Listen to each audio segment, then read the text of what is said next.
Happy Thursday. Happy Thursday. And welcome to Brown Girl Sound Off, BGSO, where we center and amplify the voices of beautiful women of color. Welcome, welcome, welcome. It is always a pleasure to see these beautiful ladies. Chantel, we missed you like crazy last week. Oh my gosh, we missed you last week.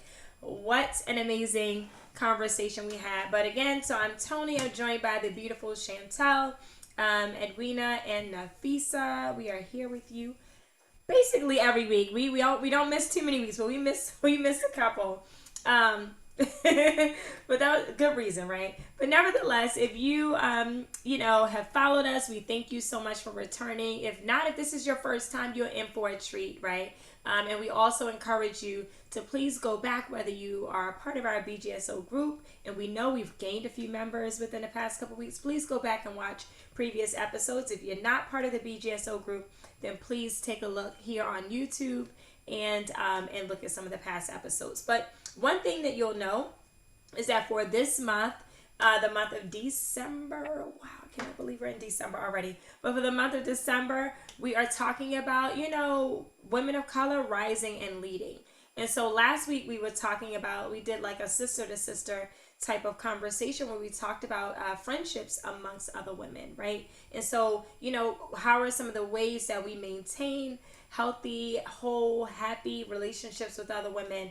But we also got into some things that don't feel so good, right? So some of the struggles that come up amongst women and how it is that we also get over that. I know that I enjoyed that conversation. And again, Chantel, we missed you, but we're so glad you're here with us for this conversation we're going to have tonight. So tonight, we're going to continue, with the theme, but we're going to be talking about leading in our communities and beyond, right? So how fitting that last week we started off by discussing ways that we connect with each other and build healthy relationships with each other, because it leads right into tonight's discussion about how it is that we lead in our communities and beyond, and doing that individually and collectively, right? Heavy on the collectively, right? All together. So, I always talk about social media, right? Even though, listen, that was last month's topic, but so much happens on social media.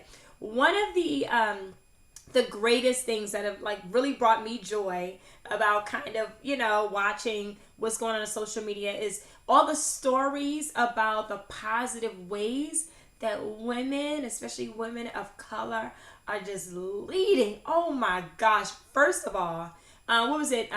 Miss I don't want to get the pageant wrong because I know I'd offend somebody. But the most recent pageant, was it Miss America or Miss USA? The one that just aired. Oh my gosh, I totally forget. But nevertheless, black girl from Kentucky. Okay. But I just wanted to shout her out because she is doing big things, and it's so amazing to just see, her and many other black and brown women leading in spaces that typically didn't, appeal to us or allow us or even invite us or welcome us in. So I just wanted to say that. Shout out to her. I believe her name is L, is what I remember. Smith, I believe. But big up, sis. But anyway, why do you think, because listen, us leading is nothing new, right? We can look in our history books and find examples of many, many, many women who have led movements, who have led marches, who have been on the forefront, who have done things like run for office, who have actually, held seats in office and positions of power, who have ruled dynasties. This is absolutely nothing new that women, particularly black and brown women, are leading. And the great thing about social media is that I'm noticing that we're getting a lot more attention. So, that's kind of where I want to start this conversation. I don't think it's a bad thing, but I do want to know, what do you all think about in terms of, like, why now? Why are we getting so much attention? After all, social media has at least been around since, 2000? When was Facebook? I was in college. So 2003. yeah, something like that. So it's been a minute, is what I'm saying. It's been a minute. This isn't even nothing too new, but it's something about like recently that, I feel like we've been in the forefront. So I just kind of want to know, why do you think women are getting so much attention, and how do we capitalize on this very moment? So I want to start with Edwina on this one. Why do you think we're getting so much attention, sis? That's That's a really good question. You were saying those things, and I was like, you are absolutely correct. This is nothing new. We've been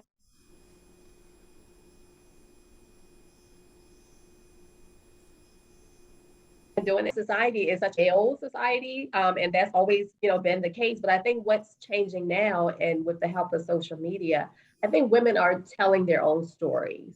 Mm, And it's kind of like that domino effect, like you put yourself out there, what you're doing, and then somebody adds on to it. And before you know it, like there's a collection of women that are sharing and that are standing behind one another and championing mm, together. Like we're coming together. And I think that's the difference. Like the way in which women are recognizing and empowering one another is doing nothing but is drawing attention. It's like there's nothing else to do but to like, what's going on over there? And I think it's like calling the attention of other people, including other women who may not have noticed it before, even though it has been going on. We now have this global platform that is opening up where we can really see and we're able to stand behind one another and support.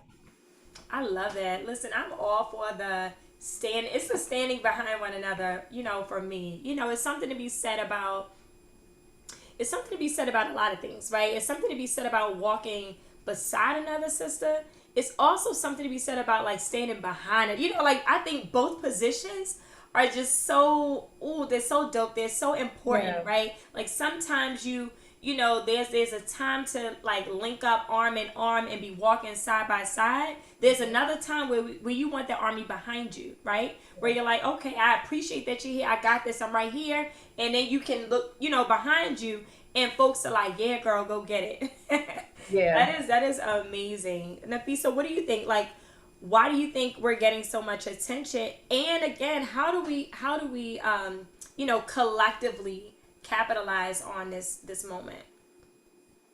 I agree with Edwina. I just think that now with social media, women just have the platform to really, for lack of a better word, like advertise and showcase their skill set.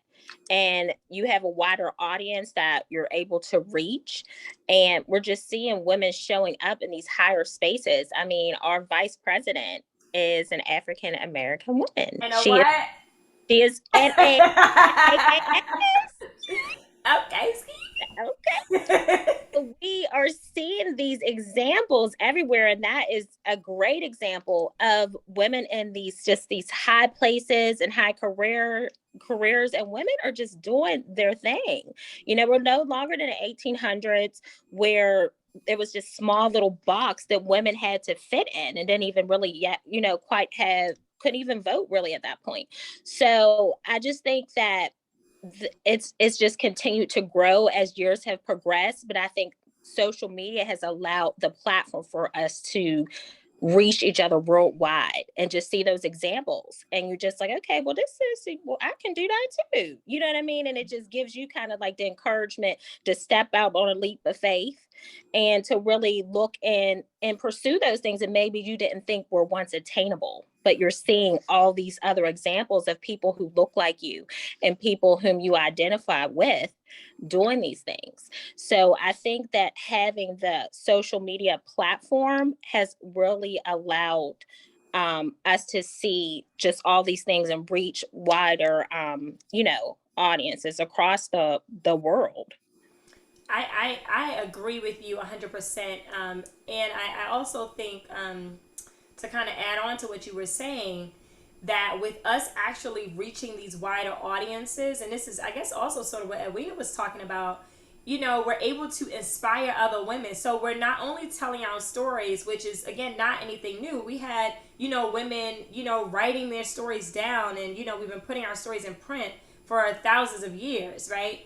And I think with like social media, and honestly, like I don't want to call it a silver lining because that can be insensitive, but one of the things that I think a lot of us have capitalized on, if you will, during COVID, is this opportunity to pause and reevaluate, things as they were, right? And so, like, with like this slowdown, I feel like more and more women were starting to really think about, well, what the heck is really important to me? Like, what do I really care about, right? Because my life feels like it hangs in a balance right now more than ever. And so, all it takes is for like one woman or for a small group of women to think like that, and then other women are like, well, you know what, you're right. What the hell is important to me? What do I really care about, right? And so I think that that's where we started rallying, around one another. Chantel, what do you think?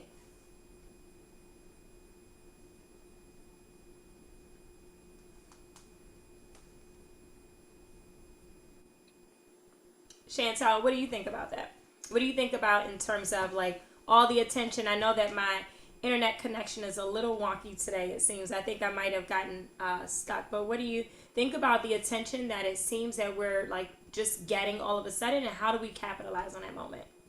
I think, it's really been going on behind the scenes in our communities. And now, like you said, with social media, it's just been we've been, pivoted into the spotlight. And really, we've been working on this behind the scenes for a long time. So this ain't nothing new to us. We've been true to the game, you Yes. know. And so really it's just a matter of us reclaiming, or not even reclaiming, but stepping into the power that we know we as Black and brown women have always had. And if you want to bring it down to a community level, you always had that, strong, beautiful church mom, or that one particular teacher who inspired you, who happened to be black and brown and female, or you had, whatever you want to bring it down to that micro level. And so we have always had this, right? It's just now it's being propelled into the forefront. And so we've always been intelligent, we've always been smart, we've always been dynamic Black and brown women. And another thing that I'm really proud of is us recognizing that there's room at the table for all of us. Yes.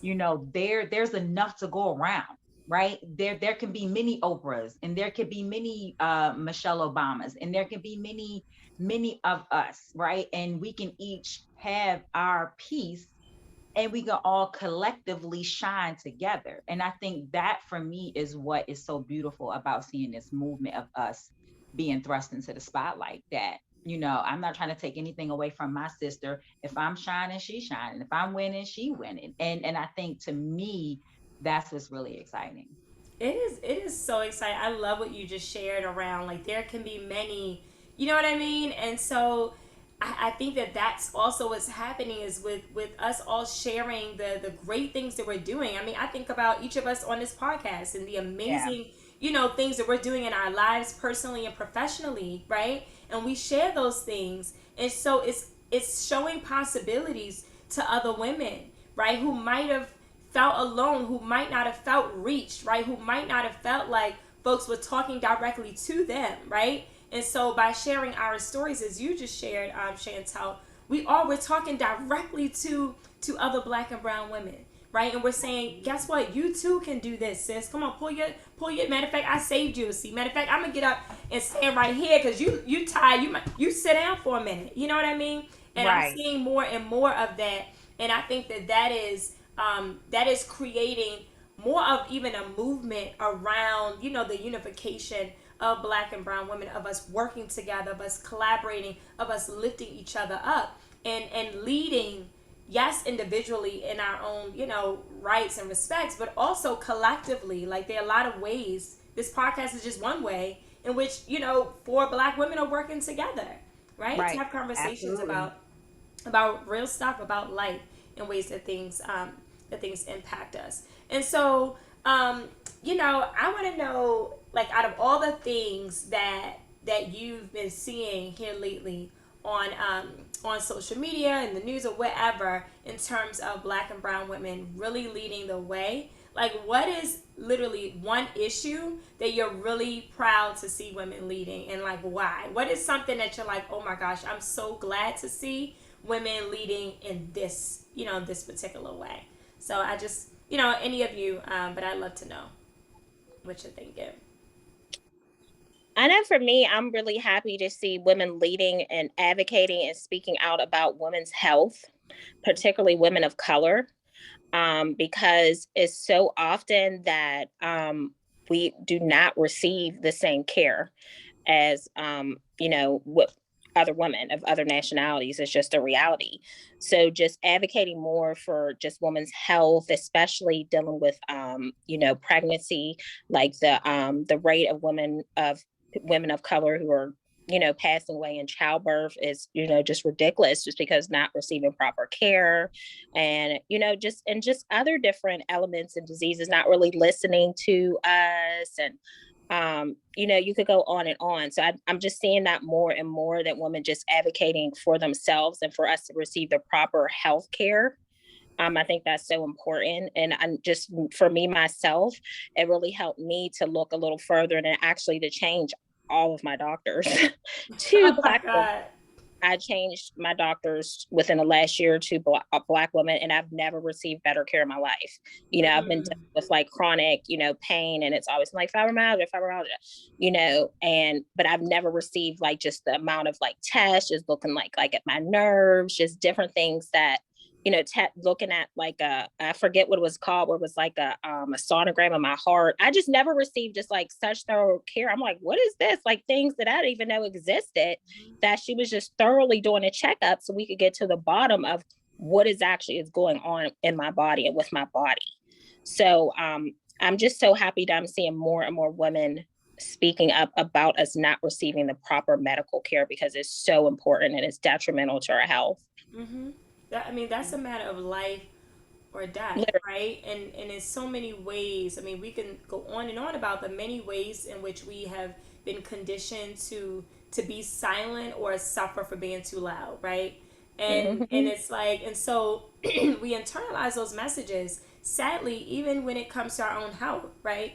And you bring up such an important point. That I hope that we can just keep driving home in terms of leading the way and advocating for yourself and for your family in terms of your health, because studies have shown that we are often underserved in the medical community, right? And again, that is a matter of life or death.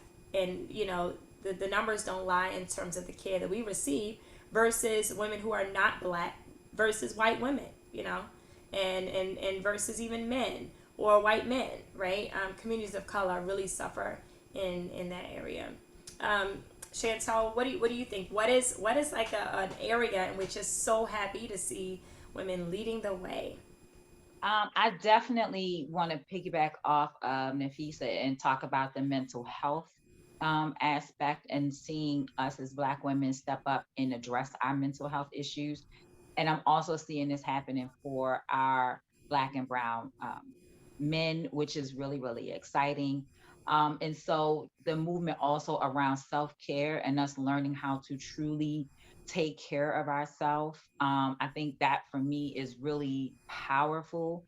And I'm seeing a lot of life coaches and, advocates around these two areas rise up for Black and Brown women. And for me, that's really pivotal, because just like we take care of our physical health, we definitely have to talk about our mental health and how trauma has affected us for hundreds of years, especially in the African American community. So to see us rise up and kind of, point these things out and talk about it, for me is so empowering and so powerful. And I'm excited that women, are leading the cause and leading the forefront of that, and saying, "No, sis, take care of you. Your mental health matters. It's okay to not be okay." And I'm like, yes, we're finally starting to have this conversation as a collective. We are, and the more we have this conversation, we create space, to bring other women into the fold, right? I just think Absolutely. about one of our episodes from our first season. We talked about mental health during Mental Health Awareness Month, and I Yeah. remember it was a live. I believe it might have been one of the fourth. It might have been the fourth episode when we went live in a group, and we had some folks sharing like, "Hey, this is what I've been dealing with." So like that episode created space to folks come out and actually name things that they have been, dealing with. And so I just say to all of you who are watching, you know, when we're leading the way, whether we look at it as leading together, even when we think we're leading things on our own, trust me, there are other sisters beside you, there are other sisters behind you, there are other sisters waiting up to come up and catch up with you, right? And so you just never know, what the true purpose is. And sometimes that purpose isn't revealed until much later. But you're right, Chantel. The impact of many of us leading the way in the mental health and emotional health field has just, I think, has just really been eye-opening and inspiring in many, many ways. Edwina, what about you? What's something you're really excited about us leading? I was actually right there with Chantel. I was going to point out mental health as well. I like automatically thought of Simone Biles and how she, instead of pushing herself to the brink of what could have been, injury for, detrimental, the fact that she was like, I can't do it. And then, just pulling back and being aware of like, I'm not mentally in the space to go forward.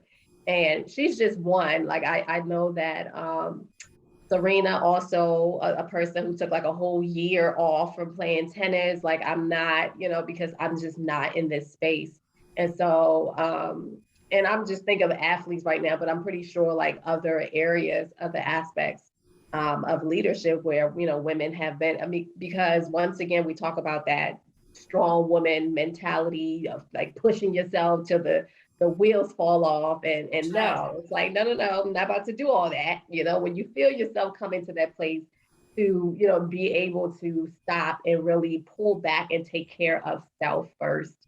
So I definitely wanted to just add that for that mental health. It's so good to see people who are in these positions where we're watching them for entertainment purposes, but these are like human beings. Like this is a real person living out here and you're pushing them as if they're cartoon characters. But it's good to see them, taking that leadership role where people in my position where I consider just an ordinary person going on with life. But, I too find myself in a position where I'm doing way too much and it's okay for me to, take a self-care, mental health day. It's okay to, you don't have to go to work 365. You can No. really, use your days, you're given sick days for a reason. You can go ahead, pull out and you're gonna be okay. So it helps to have them to lead that charge. So, us ordinary women can also follow suit. Listen, us extraordinary women, absolutely. Absolutely. They just don't know us yet. Yeah, you're right. You are Yes. absolutely correct. Yeah, no, I mean, I love what the three of you have shared. It's something I've been thinking a lot about as well.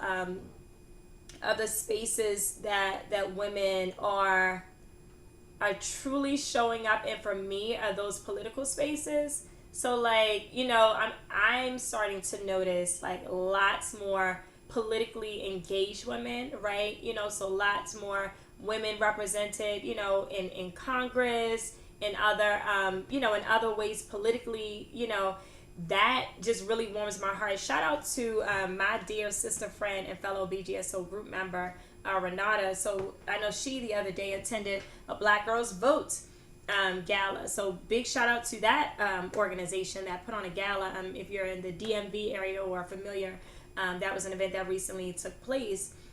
But thinking about the ways that women, especially Black women, that I'm seeing us show up in spaces and actually take charge in the creation of laws that govern our lives, right? Like those are also very, very, very important spaces for us to occupy, to show up in spaces where women, first of all, weren't even allowed to be in, but then even continue, honestly, to be shut out of, right?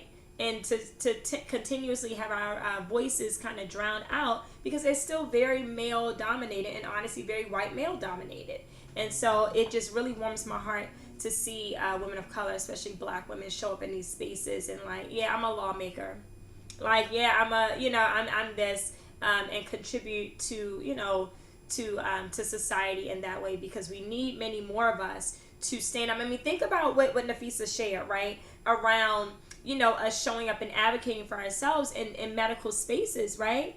And think about like some of the laws that actually protect the oppression of black and brown women, that actually perpetuate rather the oppression of black and brown women, whether they're laws that say how many times you can visit your doctor, right? And so, and listen, this is a whole deeper conversation just kind of came up, but I'm seriously, think about laws that affect our insurance policies and things like that we have, and think about who is historically marginalized, and who historically is underrepresented in certain socioeconomic status. Well, who can afford to go out of network? Who can afford to go beyond that said number of times that you can see a doctor without a copay? You know what I mean? So when we think about why it's important for us to be engaged politically, and for us to be in certain spaces physically to lend our voices, it is because there are rules and laws that govern our lives that also further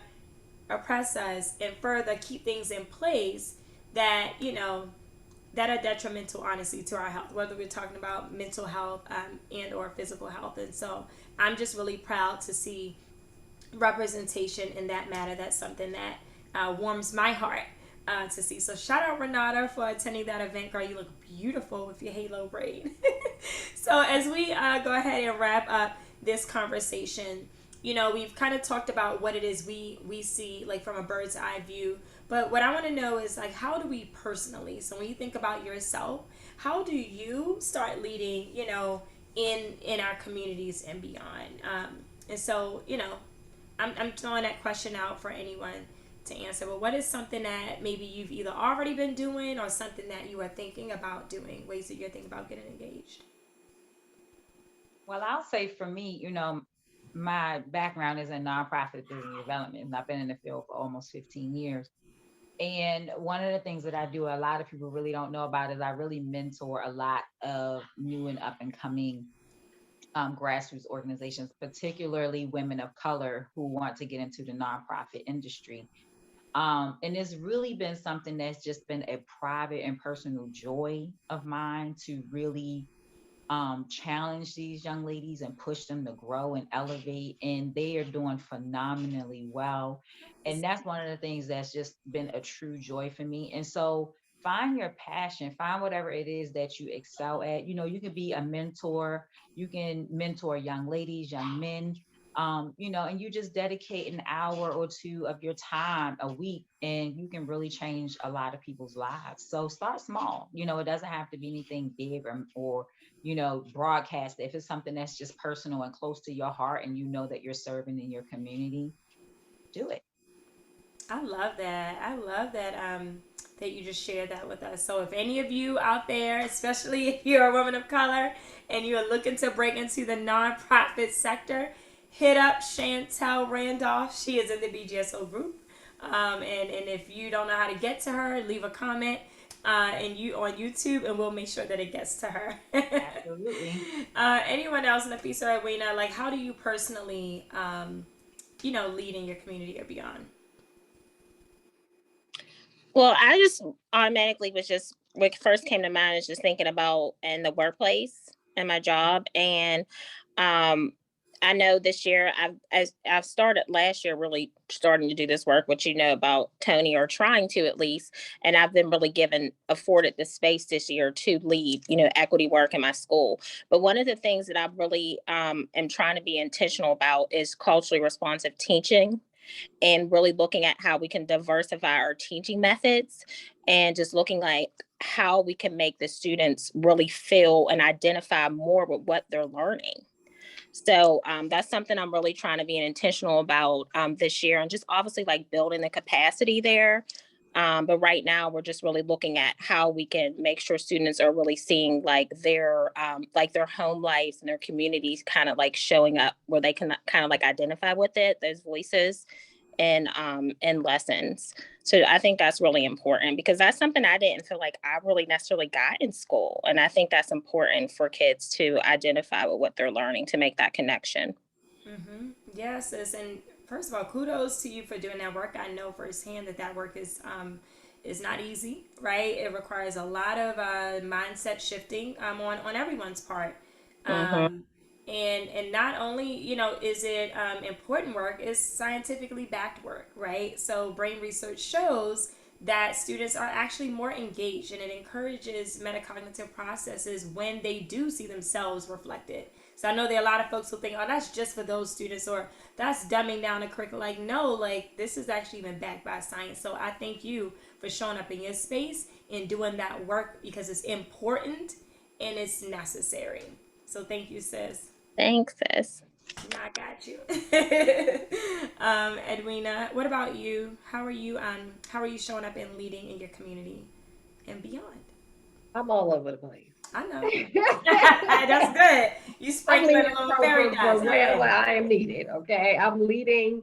And I do feel like every avenue in which I go, I try to show up in that space as a servant, as for servitude purposes. So, in the home as a parent and leading within the home. So that's a community that, my own personal community that I am growing, cultivating to then, reach out and, spread out to the larger community.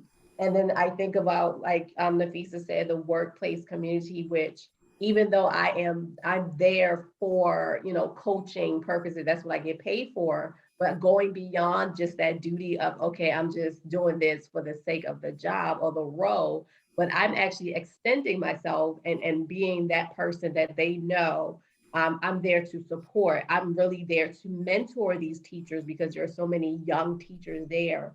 And I've been where you are, and I can walk with you, side by side, and, not just give advice, but really to kind of show you your strengths and areas where you can continue to go forward.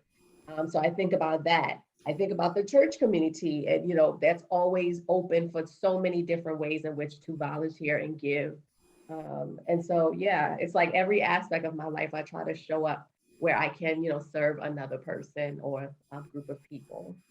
Yeah, you do. You even show up at my house early for every gathering. I sweep the like, what we need to do? What do we need? Like, what you need over here? Let's clear this deck off. Listen, I shouldn't have told anybody that, because I don't want them calling on you now. She's my Edwina, okay? That's my girl. Yeah.